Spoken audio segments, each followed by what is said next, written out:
Hello, welcome back to my channel. Bienvenue sur ma chaîne. Allez, je sais pas jouer à la guitare. On va la laisser comme ça. En plus, c'est celle de mes enfants. Bienvenue sur ma chaîne. Alors ici, je vais partager avec toi mon quotidien de vie de maman de 3 garçons. Si c'est une thématique qui t'intéresse, n'hésite pas à t'abonner, etc., etc. Mais aussi, particulièrement, j'aimerais partager avec toi dans cette vidéo le processus d'achat d'une maison en 2023. Du moins, notre processus, notre procédure, si ça peut t'intéresser. Tellement on a galéré que je me suis dit peut-être que c'est une vidéo qui peut aider quelques-uns. Alors j'ai décidé, pourquoi pas, de faire une vidéo dessus. Alors on se retrouve tout de suite après le jingle.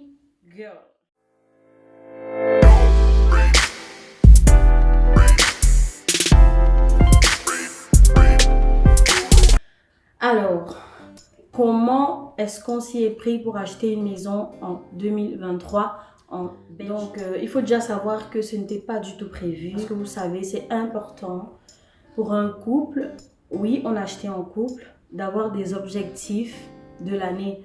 Donc, par exemple, au mois de décembre, vous prenez un bout de papier et vous mettez tous vos objectifs à atteindre pendant l'année qui va commencer en janvier, quoi.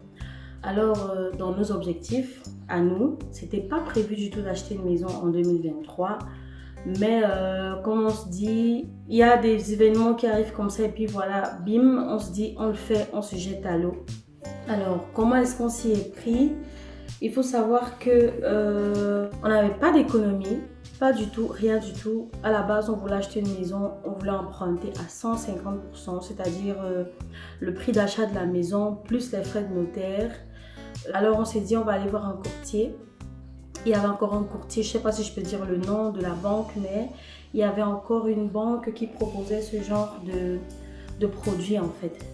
Donc on s'est dit, voilà, on va aller se renseigner, on ne sait jamais, pourquoi pas. On est allé et oui, il y avait moyen d'emprunter à, enfin, je ne sais pas si c'est 150 ou 110%, je le dis quand même. Mais le but, c'est de savoir que on pouvait emprunter tous les frais de la maison et en plus des frais de notaire. Parce qu'en Belgique, il faut savoir que pour avoir une maison, surtout en 2023, il faut apporter les frais de notaire et plus 10% du prix d'achat de la maison, si je ne m'abuse. Moi, je pense que c'est ça. Donc, les banques n'empruntent même plus à 100% aujourd'hui. Et quand on s'est rendu compte qu'il y avait une opportunité d'emprunter frais de notaire plus prix d'achat de la maison, on s'est dit, bah, pourquoi pas? On est allé, on s'est renseigné, alors on s'est dit, bah, en fonction de nos revenus, on savait plus ou moins le prix d'achat d'une maison qu'on pouvait avoir. On s'est lancé sur les sites de recherche, ImoWeb, ImoVlan, tout ce que vous voulez sur Internet. On a commencé à rechercher des maisons. Monsieur de son côté, moi de mon côté, jour et nuit, on recherchait une maison à vendre. Moi, je recherchais personnellement une maison avec un grand jardin parce que oui, ici nous sommes en appartement et ce n'est pas du tout évident avec les enfants qui m'intéressaient. On a visité quelques maisons, quelques-unes. Dans une autre vidéo, je vous ferai voir les quelques-unes des visites qu'on a pu faire parce que oui, j'ai des vidéos. Mais soit la maison me plaisait, mais le quartier ne me plaisait pas, ou soit le quartier était beau, mais la maison était trop petite. Enfin, il y avait toujours quelque chose qui n'allait pas. Du coup, il y a un truc que j'aime pas du tout. J'aime pas le vis-à-vis. Franchement, je suis quelqu'un, j'aime vivre ma vie, mes trucs à faire. J'aime pas que le voisin vienne mettre sa tête là. Oui, coucou, machin. Ça peut être bizarre, mais voilà, chacun est comme il est, quoi. Déjà, je sais pas pourquoi je garde cette guitare en main. Je vais quand même la garder. En plus, c'est assorti à mon rouge à lèvres. En ce qui concerne les documents qu'on a dû écouter, cette vidéo n'a pas été préparée, donc je vais aller dans tous les sens. Je vais tout mélanger, il n'y a pas de chronologie, c'était juste pour expliquer le parcours en gros de comment est-ce qu'on a fait pour acquérir une maison en 2023 en Belgique. Il fallait apporter nos 3 dernières fiches de paie à chacun, nos contrats, tout ce que la banque a demandé, il fallait fournir. Alors, le courtier a commencé à constituer notre dossier et tout. J'étais tellement impatiente. On a commencé à chercher la maison. C'était au mois de décembre 2022. Janvier, on cherchait toujours. Février, on cherchait toujours. Et je pense qu'on a vu une maison en février, oui.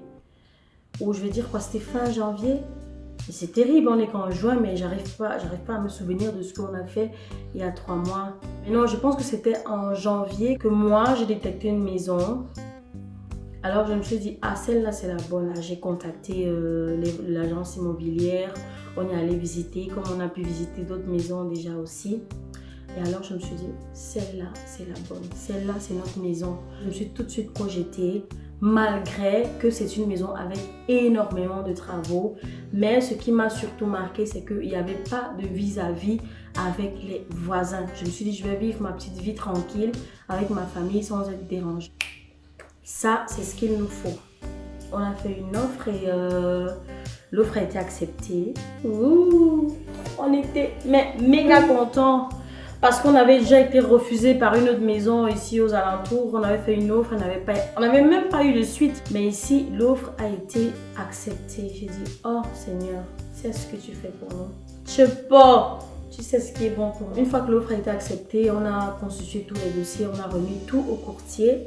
Alors le courtier a commencé à encoder le dossier et tout. Oui, on n'avait rien. Il nous a dit oui, il nous en prend tout avec les frais de notaire. Sauf que, to the last minute, à la dernière minute, je crois qu'on était déjà au mois de... Voilà, tout le mois de février est passé. Donc, il a pris 1 mois pour constituer le dossier et tout. Mais j'étais impatiente de malade. Il a déposé à la banque. Le problème qui se posait était le suivant. J'étais en CDD.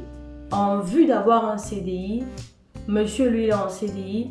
À la base, il ne nous avait pas dit que la condition pour pouvoir emprunter avec les frais de notaire, c'était que tous les 2 acheteurs soient en CDI. Alors, il nous dit genre, ouais, non, je pense pas que ça passera parce que, voilà, ici, la banque est un peu frileuse parce que, voilà, madame n'a pas encore de CDI. Je dis, mais... Monsieur, il est en CDI, en plus c'est une maison qui coûte même pas cher. Voilà, ça a commencé à me saouler. Je me suis demandé, mais pourquoi est-ce qu'à la base, je ne suis pas allée voir d'autres banques en fait. On ne s'était accroché qu'à cette banque-là. On avait déjà signé le compromis, le temps commençait à passer, la pression commençait à monter. J'ai dit, mais comment est-ce qu'on va faire? Je dit non, ça ne peut pas se passer comme ça. J'ai commencé à fouiller les banques sur Internet. Je n'étais même pas allée à ma banque en fait, parce qu'il faut savoir que le courtier, lui, il travaille pour une banque qui n'était même pas ma banque en fait, ni notre banque à nous. Alors, je suis allée, j'ai vu d'autres banques, j'ai posé la situation, j'avais déjà le compromis, l'offre d'achat acceptée. Il y a une banque qui nous a dit, on peut vous financer à 100%, mais pas avec les frais de notaire. Et Seigneur, il fallait trouver les frais de notaire illico presto. Il faut savoir que tu as signé le compromis, si tu n'achètes plus, tu perds 10%. Tu dois rembourser 10% au vendeur. J'ai dit, eh Dieu, on est entré dans quoi? On est entré dans quoi? J'ai commencé à bouffer. Bouffer, manger, manger. Et oui, j'ai pris du poids parce que ça m'a forcément stressée. Alors j'ai dit, allez, il faut qu'on trouve les frais de notaire. Il faut qu'on trouve du moins une partie des frais de notaire. Monsieur et moi, on s'est démerdés à gauche, à droite, à gauche, à droite. Et en une semaine, on a pu réunir les frais de notaire. Eh Dieu!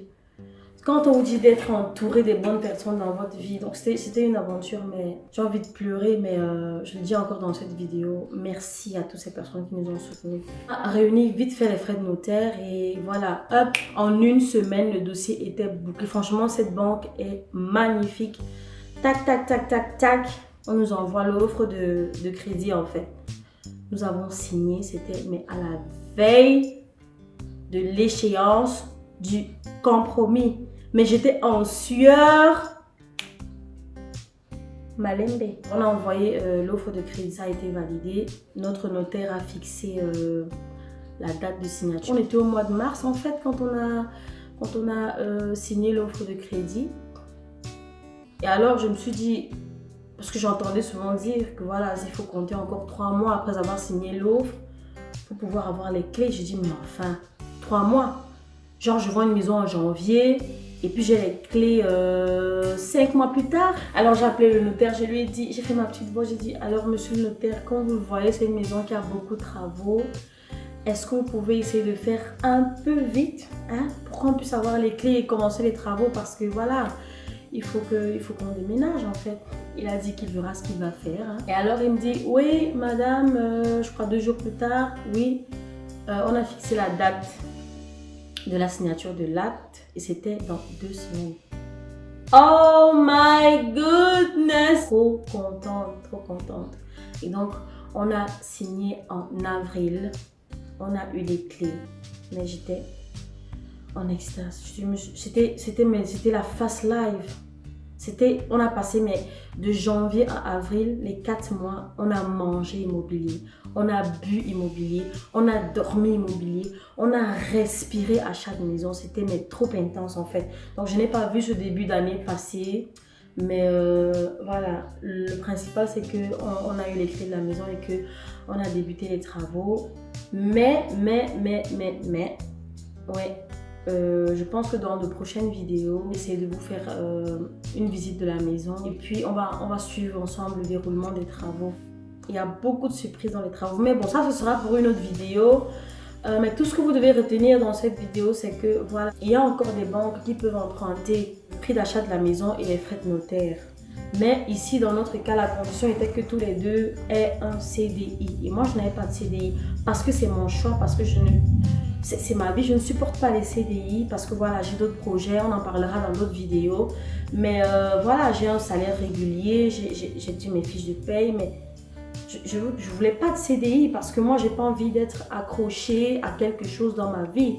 J'ai d'autres projets, j'ai trop de projets en fait. Heureusement, pour nous, on a eu les frais de notaire pour ne pas perdre la maison et devoir 10% au vendeur. On a eu la maison. Ce que je peux vous conseiller ici, c'est que si vous voulez acheter une maison, ne restez pas là à écouter ce qu'on vous dit. Allez vous-même à la banque avec tout ce que vous avez.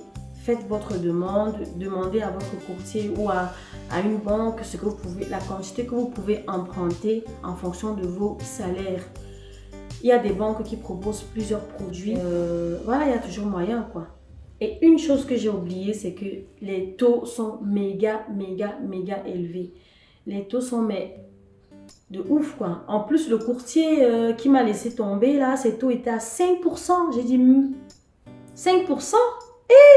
Non seulement il m'a fait perdre 1 mois, mais la banque qui nous a accordé le crédit au finish, c'était quoi? 3,71.